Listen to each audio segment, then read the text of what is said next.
Welcome to Democracy Now!, democracynow.org, The War and Peace Report. I'm Amy Goodman. The new U.S. Congress convenes today with Republicans in control of both houses for the first time in 8 years. Republicans now have 246 seats in the House, their largest majority in nearly 70 years. The new Congress is also more diverse than ever before, with a record 104 women, including Utah Representative Mia Love, the first black Republican woman in Congress.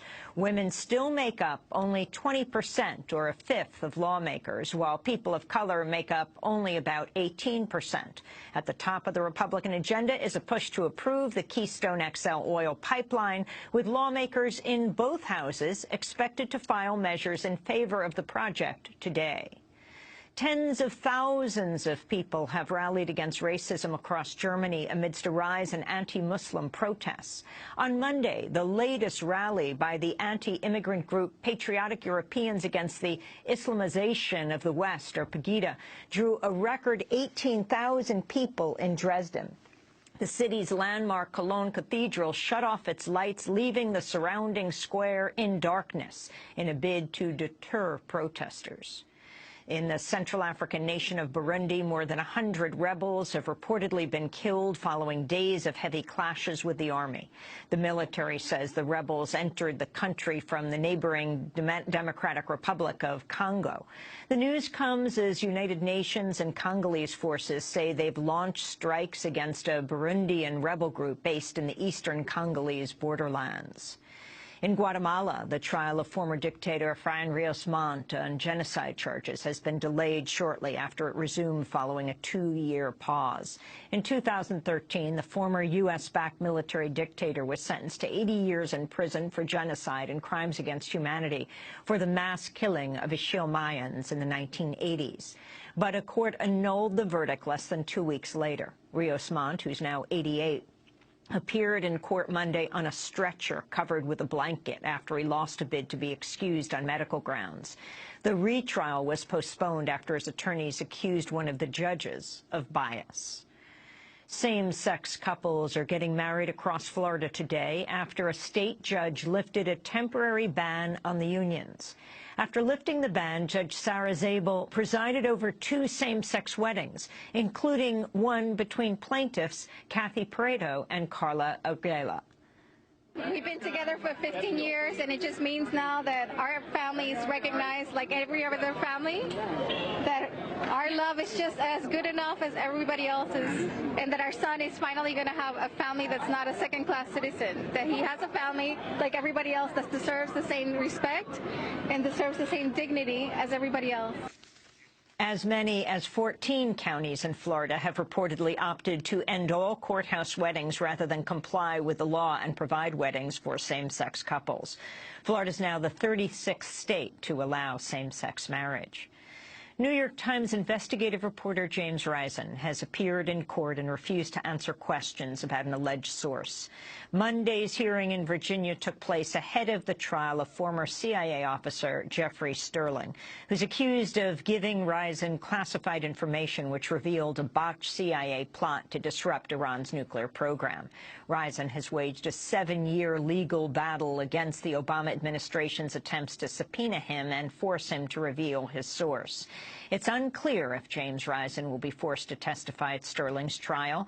Risen's hearing comes as the administration has backed off on a threat to subpoena another journalist, 60 Minutes producer Richard Bonin, at a trial over bombings by al-Qaeda.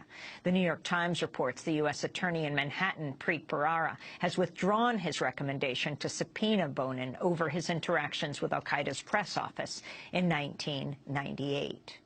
California Governor Jerry Brown has been sworn in for an unprecedented 4th term with a sweeping plan to address climate change. In his inaugural speech, Governor Brown said California must lead the way if the world is to limit global warming to 2 degrees Celsius. I propose 3 ambitious goals to be accomplished within the next 15 years. First, increase from 1/3 to 50% our electricity derived from renewable sources.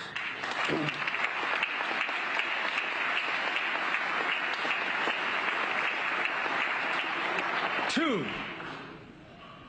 and even more difficult, Reduce today's petroleum use in cars and trucks by up to 50%.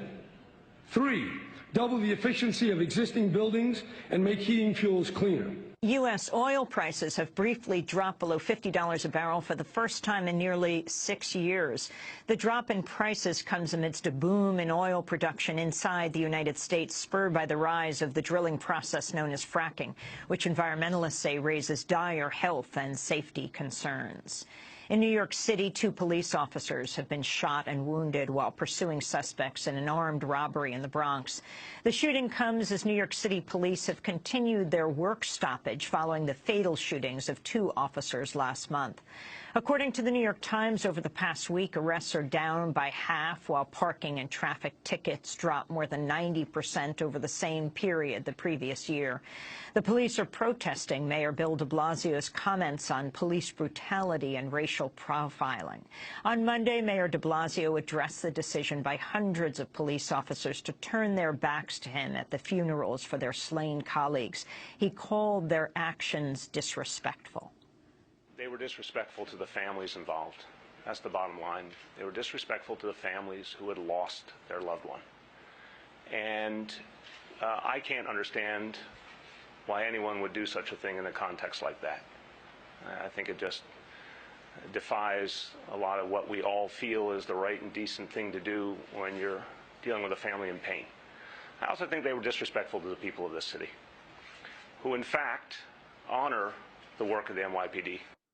A judge in New York has agreed to consider unsealing documents from the secret grand jury that decided not to indict Officer Daniel Pantaleo for the chokehold killing of unarmed African-American Eric Garner.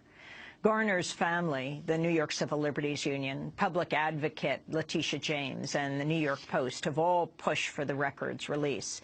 New York State Supreme Court Justice William Garnett agreed to hear their arguments January 29th. Demonstrators have also vowed to resume weekly protests over Garner's death after a pause following the murder of the 2 New York City police officers last month. In Missouri, a member of the grand jury that declined to indict Ferguson police officer Darren Wilson for fatally shooting unarmed African-American Michael Brown is suing for the right to speak publicly about the case.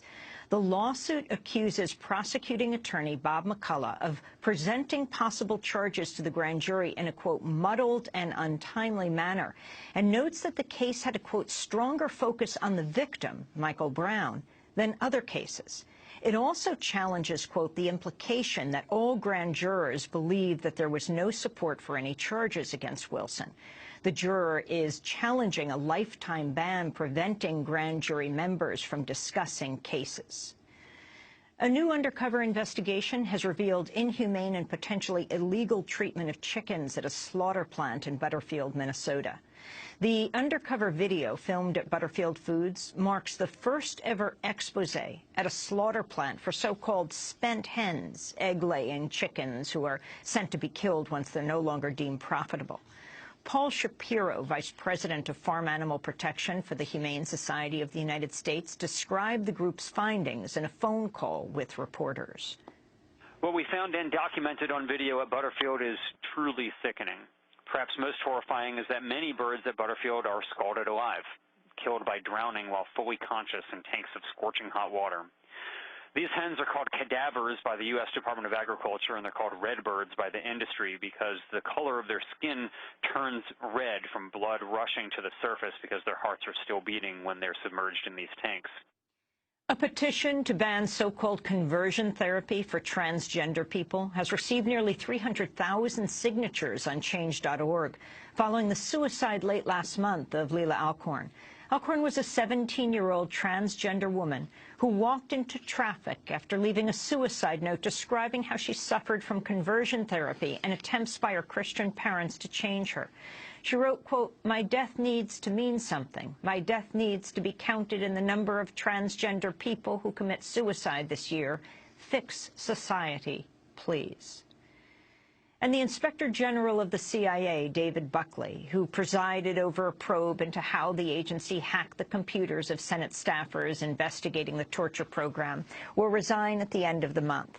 The CIA said Buckley would leave his post after more than 4 years to take a job in the private sector. And those are some of the headlines. This is Democracy Now!, democracynow.org, The War and Peace Report. I'm Amy Goodman. And I'm Aaron Mate. Welcome to our listeners and viewers around the country and around the world.